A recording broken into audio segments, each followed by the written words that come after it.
Film की शुरुआत होती है और हमें एक कैदी को दिखाया जाता है जो दिखने में काफी खतरनाक लग रहा था। वहाँ के सैनिक उसे जंजीर से बांधते हैं और अंदर ले आते हैं। ये नेवरलैंड की एक जगह है जिसे शापित लोगों के लिए बनाया गया है। अब हमें जेल के अंदर का सीन दिखाया जाता है जिसमें पहले से ही 2 कैदी मौजूद होते हैं। ये नया कैदी इन लोगों के संगी आ जाता है। अब हमें एक लड़की दिखाई जाती है जिसका नाम ओल्गा है और एक आदमी जो सिलाई कर रहा था जिसका नाम एडगिन होता है। अब जो नया कैदी होता है वो ओल्गा के पास जाता है और उसे छेड़ने की कोशिश करता है, लेकिन एडगिन उससे ऐसा करने से मना करता है और उसे पहले से ही वार्निंग देता है। लेकिन इतनी देर में ओल्गा उसकी दोनों टांगों को तोड़ देती है और उसे जान से मार देती है। इस चीज से हमें पता चलता है कि ओल्गा कोई मामूली औरत नहीं है बल्कि एक वॉरियर है। अब हमें अगले दिन का सीन दिखाया जाता है जहाँ पर काउंसिल ने एक मीटिंग रखी होती है इन दोनों कैदियों की बातें सुनने के लिए ताकि वो इनकी कैद को कम कर सकें। अब एडगिन पहले काउंसिल से पूछता है कि जोनाथन कहाँ है। तब काउंसिल के लोग उनसे कहते हैं कि अभी वो तूफान में फंसा हुआ है जिस वजह से वो अभी आया नहीं है, लेकिन तुम लोगों का फैसला तो हम लोग ही कर देंगे। इतना कहने के बाद अब एडगार उन्हें सब कुछ बताना शुरू करता है। वो उनसे कहता है कि पहले मैं एक नॉर्मल आदमी था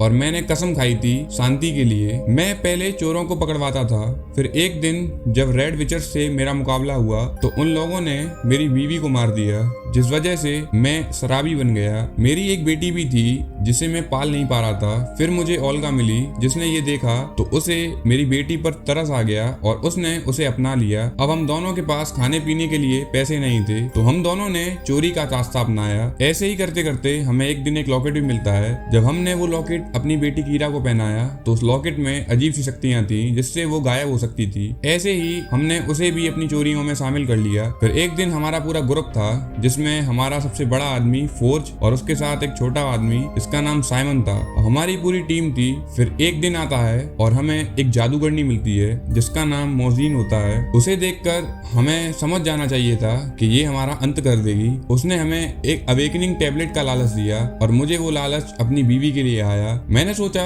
उस टैबलेट से मैं अपनी बीवी को जिंदा कर लूंगा, फिर हम लोग खुशी खुशी रहेंगे। लेकिन जब हम लोग उस किले तक पहुंचे तो उसी ने हमें समय रोक कर वहाँ कैद कर दिया और इस वजह से हम लोग यहाँ पर आ गए और अभी हम लोग आपके सामने खड़े हुए हैं। अब उसकी ये दुख भरी कहानी सुनकर काउंसिल के लोग उसकी सजा माफ करने ही वाले थे कि तभी जोनाथन आ जाता है। वो लोग उसे देखकर खुश होते हैं और उसे गले मिलने के बहाने खिड़की से कूदा देते हैं। वो दोनों उसकी मदद से वहाँ से भागने लगते हैं क्योंकि उनका प्लान ही था जोनाथन आए और वो उसे लेकर खिड़की से कूदकर यहाँ से भाग जाएं। इसके बाद एडगार और ओल्गा यहाँ से निकलकर अपने घर जाते हैं जो घर काफी सालों से बंद पड़ा हुआ था। इसके बाद वो अपने पुराने क्लब में जाते हैं। वहाँ पर जाकर जब वो पी रहे थे तब उनके पास एक पर्चा था। जब वो लोग उसे देखते हैं तो वो लोग शॉक रह जाते हैं क्योंकि वो फोर्स था और वो अब नेवरलैंड का राजा बन चुका था। उन लोगों को ये बात हजम नहीं हुई कि ये तो हमारे साथ कल तक चोरियां किया करता था, ये आज नेवरलैंड का राजा कैसे बन गया। अब इसी के सिलसिले में वो लोग नेवरलैंड के महल में जाते हैं। वहां पर जाकर उनकी मुलाकात कीरा से होती है जो उन्हें देखकर बहुत खुश होती है। कीरा के बाद फोर्ज भी आ जाता है जो उन्हें देखकर काफी खुश होता है। वो लोग बात कर रहे थे कि तभी वहाँ पे वो जादूगरनी आ जाती है। उसे देखकर ओल्गा कहती है कि तुम अभी भी इसके साथ काम कर रहे हो, इसी ने तो हमें पकड़वाया था। इसके बाद एडगार उससे कहता है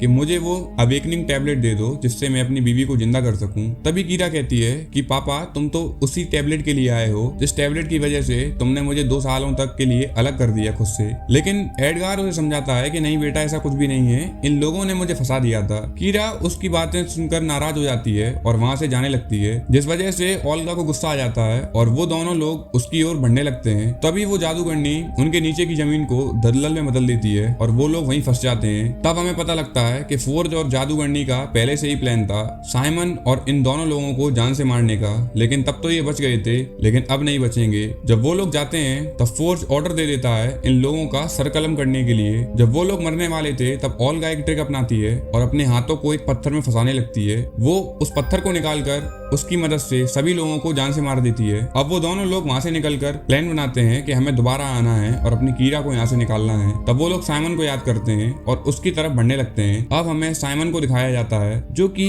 एक जादूगर का शो कर रहा था। वो शो कर रहा था सिर्फ उन लोगों को बहलाने के लिए और पीछे से वो अपने दूसरे जादू से उनका सामान चोरी कर रहा था। जब एडगार और ओल्गा ये देखते हैं तो साइमन का जादू टूट जाता है और उनका चोरी किया हुआ सामान वहीं गिर जाता है जिस वजह से वहाँ के सारे लोग साइमन को मारने लगते हैं। अब साइमन वहाँ से जादू करके भाग जाता है। अब हमें वो तीनों दिखाए जाते हैं जब वो लोग बात कर रहे थे तब साइमन उन्हें बताता है कि सोफिया अब बहुत ताकतवर जादूगरनी बन चुकी है, मैं उसे हरा नहीं सकता। इसके बाद साइमन कहता है कि मेरा एक दोस्त है जो तुम्हारी मदद कर सकता है, फोर्ज का खजाना लूटने में भी और कीरा की जान बचाने में भी। इसके बाद हमें एक सीन दिखाया जाता है जिसमें एक औरत को फांसी हो रही थी, लेकिन तभी एक सोल्जर का घोड़ा बड़े से जानवर में बदल जाता है और वहां पर खड़े सभी लोगों को मारने लगता है। तब हमें पता लगता है कि ये तो एक शेप शिफ्टर है, यानी कि डंकन है। अब ये साइमन की दोस्त होती है जिसका नाम ड्रॉइड था। वो चारों लोग मिलते हैं और आपस में वो प्लान बनाते हैं कि वो कैसे जाएंगे। वो प्लान बनाते बनाते डेरेक से पूछते हैं कि क्या तुम हमारे प्लान में शामिल होना चाहोगी। तब डेरेक उनसे कहती है कि मेरी तो फोर्स से बहुत पुरानी दुश्मनी है, क्योंकि उसने हम सभी लोगों का जीना दुश्वार कर रखा है। जब से वो नेवरलैंड का राजा बना है उसने हमारा घर भी हमसे छीन लिया, जिस वजह से मुझे अब उससे बदला लेना है। और सुना है उसके पास एक बहुत बड़ा खजाना भी है जो मुझे उससे हर हाल में लूटना भी है। यानी कि इन चारों लोगों का एक ही प्लान था। अब ये चारों लोग एक हो जाते हैं और अपने प्लान की ओर आगे बढ़ते हैं। इसके बाद हमें महल का एक सीन दिखाया जाता है जिसमें जादूगरनी सोफिया एक जगह बैठी होती है। वो किसी से बात कर रही थी। तब हमें पता पड़ता है कि वो काले जादू की मदद से अपने मरे हुए पिता से बात कर रही थी, जो उसे आदेश दे रहा था कि तुम्हें पूरी दुनिया पर कब्जा करना है और उसके लिए तुम्हें बहुत सारे लोग चाहिए। और यही इसकी चाल थी कि इसने फोर्स से कहकर उन गेम्स को दोबारा शुरू करने का आदेश दिया, यानी कि इन लोगों को वो कोलोजियम भरना था, जिस वजह से उन लोगों को इसी जगह मार दिया जाए और उनसे मुर्दा आर्मी बनाई जाए। तभी वहाँ फोर्ज आ जाता है जिसको अभी तक ये पता नहीं कि क्या हो रहा है। फोर्ज उससे कहता है कि 2 अमीर लोग आए हैं जिन्हें वो सील देखनी है कि उनका खजाना सही रखा है कि नहीं। तब हमें पता पड़ता है कि इनकी बातें छुपकर डोरिक भी सुन रही थी, क्योंकि वो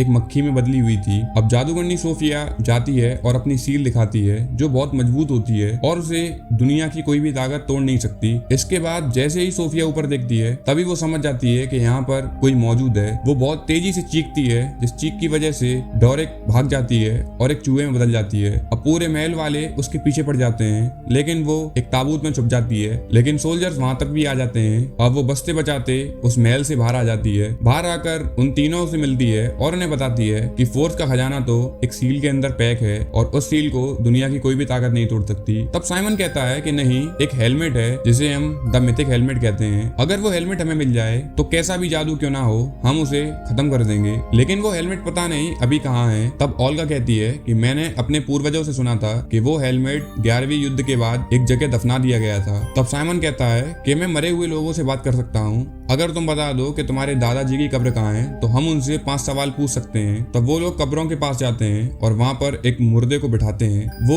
एक मंत्र पढ़ता है और मुर्दा जिंदा हो जाता है। वो उससे एक सवाल पूछते हैं, लेकिन वो शख्स नहीं था जिसे ये सवाल पता है। ऐसे ही करते करते वो काफी सारे मुर्दों को जिंदा करता है। फिर एक आखिरी मुर्दा जब खड़ा होता है तब वो उन्हें बताता है कि वो हेलमेट मैंने एक आदमी को दिया था जब मैं अपनी पूरी जंग में आखिरी बचा था और मैं मरने वाला था। तब एक आदमी आया था जिसके चेहरे पर एक चमक थी। मैंने उस पर भरोसा किया और उसे वो हेलमेट थमा दिया और उसके बाद मैं मर गया। फिर मुझे नहीं पता आगे क्या हुआ। तब वो लोग कहते हैं कि अब इस बंदे को कैसे ढूंढे जिसका हमें नाम ही नहीं पता। तब ओल्गा कहती है कि मैं उस बंदे को जानती हूँ, वो मेरा बहुत अच्छा दोस्त है और वो सबकी मदद भी करता है। डोरिक भी यही कहती है और साइमन भी। अब हमें एक सीन दिखाया जाता है जहाँ पर कुछ लोग होते हैं जिन्होंने एक मछली को पकड़ लिया होता है। उस मछली ने किसी का बच्चा खा लिया था। अब वो आदमी दिखाया जाता है जिसके चेहरे पर एक अजीब सी चमक थी। वो हमेशा खुश रहता था। वो शांति से उस मछली के पास आता है और उसके सर पर हाथ फेरता है। हाथ फेरने के बाद वो मछली खुद म खुद उस बिल्ली का बच्चा बाहर फेंक देती है। इसके बाद वो चारों लोग उस बंदे से मिलते हैं। अब इस आदमी का नाम सिन होता है जो कि एक हार्पर था और उससे पूछते हैं कि द मिथिक हेलमेट कहाँ है। तब वो उन्हें जवाब देता है कि वो तो मैंने डार्क वर्ल्ड में कहीं छुपा दिया है। अगर तुम्हारी नीयत साफ है तो मैं तुम्हें वो हेलमेट दे दूंगा। अब तुम मुझे बताओ कि वो तुम्हें हेलमेट क्यों चाहिए। तब वो उसे सारी बातें समझाता है और उसे ये भी बताता है कि फोर्ज ने जो हमारे साथ किया हमें उससे बदला भी लेना है। तब सिन उनसे कहता है कि मुझे इस सब चीज से कोई मतलब नहीं, मुझे बस ये बता दो कि जब तुम उसका खजाना चोरी करोगे तो उस खजाने का तुम लोग क्या करोगे। तब वो कहता है कि क्या करेंगे, हम तो केवल उसे अपने यूज में लाएंगे। लेकिन तब सिन उनसे कहता है कि नहीं, तुम्हें वो खजाना सभी लोगों में बराबर बांट देना है, जिससे मेरा भी सपना पूरा हो जाएगा और तुम्हारा काम। शायद तुम्हें वो कसम याद नहीं जो तुमने अपनी बीवी के मरने के बाद तोड़ दी थी। ये सुनकर एडगार उदास हो जाता है। अब सारे लोग मिलकर डार्क वर्ल्ड में अंदर जाते हैं। वहां पर जाते ही उन्हें एक ब्रिज मिलता है जिसे गलती से साइमन दबा देता है तो वो ब्रिज टूट जाता है। अब उनके पास कोई ऑप्शन नहीं था पीछे जाने का और आगे जाने का उनके पास कोई रास्ता नहीं था। तब साइमन देखता है कि ओल्गा के पास तो एक छड़ी है, जिसे देखकर वो हैरान हो जाता है। वो ओल्गा से पूछता है कि ये तुम्हारे पास कैसे आई। ओल्गा कहती है कि ये तो मैंने एक बंदे से मार मार कर ले ली थी। तो वो उसे बताता है कि ये पोर्टल स्टिक है जो कि पूरी दुनिया में एक ही है। हम इससे 2 किलोमीटर की रेंज में एक पोर्टल बना सकते हैं। वो लोग उसकी मदद से एक पोर्टल बनाकर उस साइड जाकर वो हेलमेट ले आते हैं। वो जैसे ही हेलमेट लेते हैं तब वहां पर रेड विचर्स के कुछ लोग आ जाते हैं। अब उन लोगों में और शिन में फाइट होना शुरू हो जाती है। शिन अकेला ही उन सभी लोगों को खत्म कर देता है, लेकिन वो लोग दोबारा से जाग जाते हैं। अब वो सारे लोग उनके पीछे पड़ जाते हैं और शिन और बाकी लोग भागने लगते हैं। तब हमें पता लगता है कि इस गुफा में तो एक ड्रैगन भी होता है। वो ड्रैगन सबके पीछे पड़ जाता है। वो एक एक करके सारे रेड विचर्स को खाने लगता है। इसके बाद वो शिन पर भी हमला करता है, लेकिन शिन बच जाता है। अब सारे लोग पोर्टल की मदद से इधर उधर भाग रहे थे, लेकिन वो ड्रैगन उड़ नहीं पा रहा था क्योंकि उसमें बहुत वजन था। अब वो सारे लोग पोर्टल बना के एक ऐसी जगह पर फंस जाते हैं जहाँ से वो बाहर नहीं जा सकते थे और यहाँ से ड्रैगन भी अंदर आ जाता है। अब उन लोगों के पास कोई रास्ता नहीं था, लेकिन इतने में एडगार उनसे कहता है कि मेरे कहने पर तुम यहाँ पर आग लगा देना और सब लोग पानी के अंदर छुप जाएंगे। वो ऐसा ही करते हैं। वो जैसे ही अपनी फूंकार देता है तब साइमन अपनी उंगली में एक छोटी सी चिंगारी लगा देता है, जिस वजह से उस गुफा में ब्लास्ट होता है और वो सारे लोग जिंदा बच जाते हैं। अब पानी से निकलकर वो जमीन पर आकर बैठते हैं। सारे लोग भीग चुके थे। अब तभी शिन उनसे कहता है कि मेरा सफर तुम्हारे साथ यहीं खत्म होता है, अब तुम इस हेलमेट की रखवाली करना। वो इतना कहकर यहाँ से जाने लगता है। अब साइमन उससे कहता है कि मुझे अब इस हेलमेट से जुड़ना होगा, क्योंकि अगर मैं जुड़ नहीं पाया तो मैं इस हेलमेट को इस्तेमाल नहीं कर पाऊंगा। इसके बाद वो उस हेलमेट को पहनता है। हेलमेट को पहनने के बाद उसे हेलमेट के अंदर अपने परदादाजी दिखाई देते हैं, जो उससे कहते हैं कि क्या तुम इस हेलमेट के लायक हो। तब साइमन कहता है कि शायद हूँ। उसके इतना कहने पर ही वो हेलमेट से दूर हो जाता है, यानी कि उस हेलमेट ने उसे अपनाया नहीं। वो ये बार बार करता है और ऐसे करते करते सुबह हो जाती है। अब साइमन कहता है कि अब हमारे पास कोई और ऑप्शन नहीं है, अब हमें प्लान बी के बारे में सोचना होगा। अब वो सारे लोग छुपकर एक जगह बैठ जाते हैं और सामने से फोर्ज के खजाने की गाड़ी जा रही होती है। अब वो लोग उसी पोर्टल की मदद से उस गाड़ी के अंदर चढ़ जाते हैं और वहां पर एक तस्वीर में अपना पोर्टल बनाकर उसे छुपा देते हैं। उनका प्लान था कि इस पोर्टल को छुपाकर हम उस गुफा में पहुंचा देंगे जहां पर वो सारा खजाना छुपा हुआ है और यहाँ से हम उस पोर्टल के अंदर जाकर वो सारा खजाना लूट लेंगे। लेकिन हो उल्टा जाता है। जब वो खजाना उस गुफा में पहुंच जाता है तब उन लोगों की वजह से वो फोटो गिर जाती है,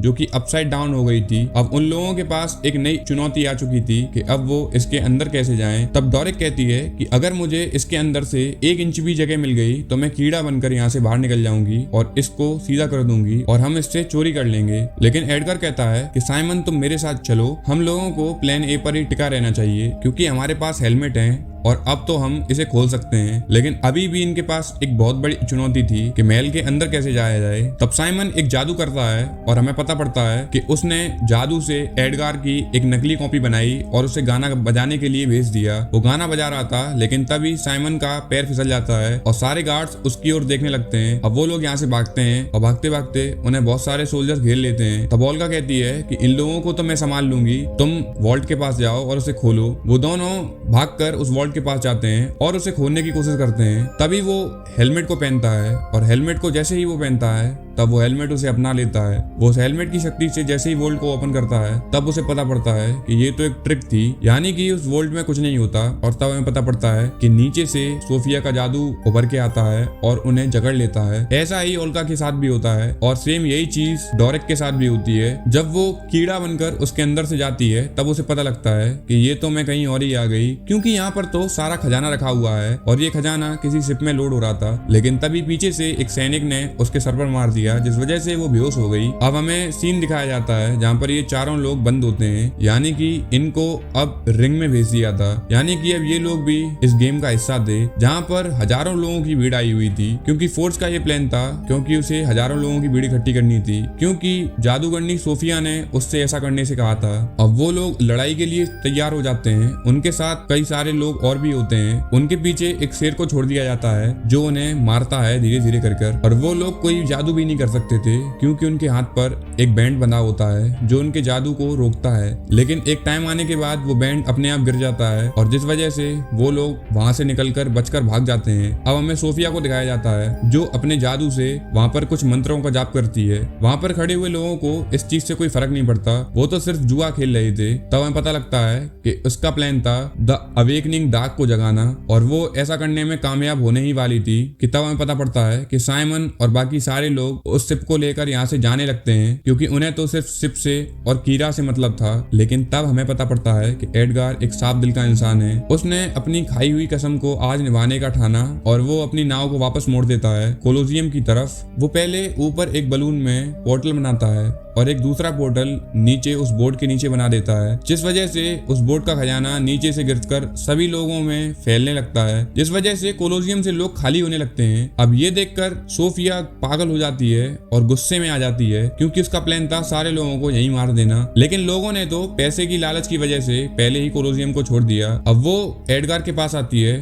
और अब इन सभी लोगों में भयंकर युद्ध होना शुरू हो जाता है। डोरिक एक बड़े जानवर में बदल जाती है लेकिन सोफिया भी एक स्टैचू को ड्रैगन में बदल देती है। अब उन दोनों में बेशुमार लड़ाई होने लगती है लेकिन तभी साइमन आ जाता है। अब साइमन एक जादुई मुक्का बनाता है जिस मुक्के से वो जादूगरनी सोफिया को मारने लगता है। लेकिन सोफिया भी कम नहीं थी, वो उस पर बहुत भारी पड़ रही थी। लेकिन तभी वो एक समय चक्र को खोलती है और सभी लोगों को जमा देती है। उसे लगता है कि सब लोग जम चुके हैं लेकिन तभी एक ट्विस्ट आता है और एडगार खड़ा होकर कहता है कि ये सब तो मेरा प्लान था, अपने हाथ पर देखो। तब वो अपने हाथ पर देखती है तो उसके हाथ पर एक बैंड होता है जो बैंड उसने पहले इन लोगों के हाथ में बांधा था। ये कोई भी जादू नहीं होने देता और यही मौका था डोरिक के पास। वो एक बड़े जानवर में बदलती है और उसे मार मार कर जान से मार देती है और इसी के साथ ये कहानी खत्म होती है। अगर ये मूवी पसंद आई हो और मेरा एक्सप्लेनेशन अच्छा लगा हो तो एक लाइक और सब्सक्राइब जरूर करें। Thank you guys.